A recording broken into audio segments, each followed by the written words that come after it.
हरिपुर नाम का एक छोटा गांव था। वहां हरे भरे खेत, मिट्टी की खुशबू और शांत हवा बहती थी।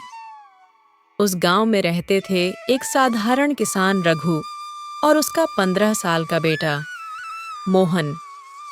रघु अपनी पूरी जिंदगी खेती में गुजार चुका था। वो रोज सुबह जल्दी सबसे पहले जागता था और खेत की तरफ निकल जाता।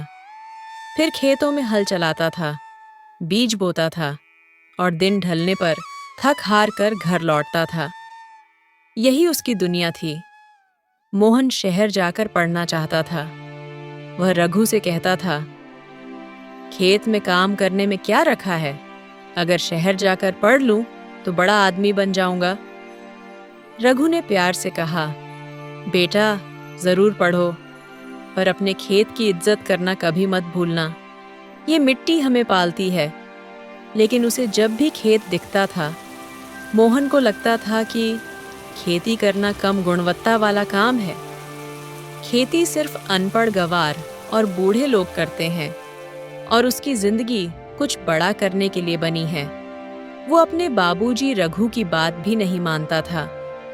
उसे लगता था जो पढ़े लिखे और शहर में रहते हैं, उनकी गुणवत्ता खेती करने वालों से ज्यादा होती है। कई महीने बीत गए। गांव में बारिश कम हो गई। धरती फटने लगी। फसलों को पानी नहीं मिला। गांव के सब लोग तनाव में थे। सब गांव वालों ने चौराहे पर बैठक ली और सरपंच को बुलाया। लेकिन रघु को ये पता था, बारिश नहीं हुई, उसमें सरपंच भी क्या ही करेगा। इन सब के साथ बड़ा तालाब भी सूख गया था। सारे जानवर प्यासे खड़े थे, मानो सब भगवान से प्रार्थना कर रहे थे। एक दिन मोहन ने देखा, रघु खेत में धूप में तपकर पैरों में दरारें और हाथों पर छाले लिए बैठा है। वह मिट्टी को ऐसे छू रहा था जैसे माँ अपने बच्चे को दुलारती है।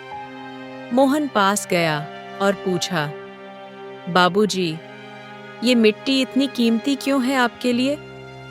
रघु की आंखें भर आईं। उसने धीरे से कहा, बेटा, इस मिट्टी ने तेरे दादा को जिया, फिर मुझे जिया, और आज यही मिट्टी तुम्हें खड़ा करती है। जिंदगी में चाहे कितना भी आगे जाना, पर अपने जड़ कभी मत भूलना। मोहन चुप हो गया। उसने पहली बार जाना, जिन चीजों को हम साधारण समझ लेते हैं, वही हमारी सबसे बड़ी ताकत होती है। रघु बारिश ना होने के कारण फसल कैसे होगी इस तनाव में आकर बीमार पड़ गया। मोहन जल्दी से भाग कर गया और वैद्य को लेकर आया।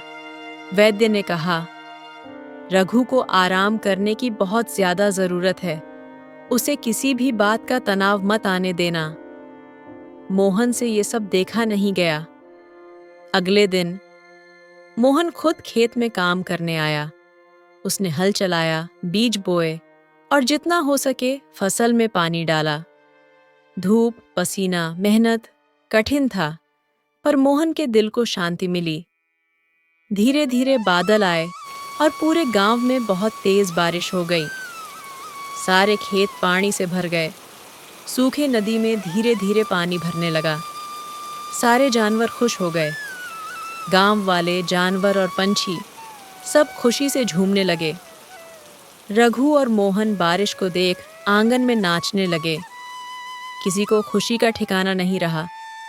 फिर कुछ ही दिनों में फसल उग गई और सबका घर बच गया। रघु मुस्कुराया।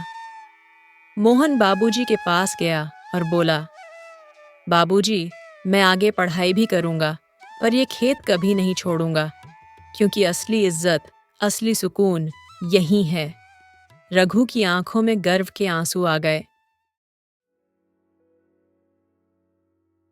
आज की कहानी में हमने ये सीखा कि जिंदगी में कितना भी बड़ा बन जाओ, अपनी जड़ों को कभी मत भूलो। दुनिया चाहे कितनी भी बदल जाए, मिट्टी और मेहनत की कीमत कभी कम नहीं होती। ऐसे ही मजेदार वीडियोस देखने के लिए चैनल को लाइक, सब्सक्राइब और शेयर करना न भूले। हम फिर मिलेंगे एक और मजेदार कहानी के साथ।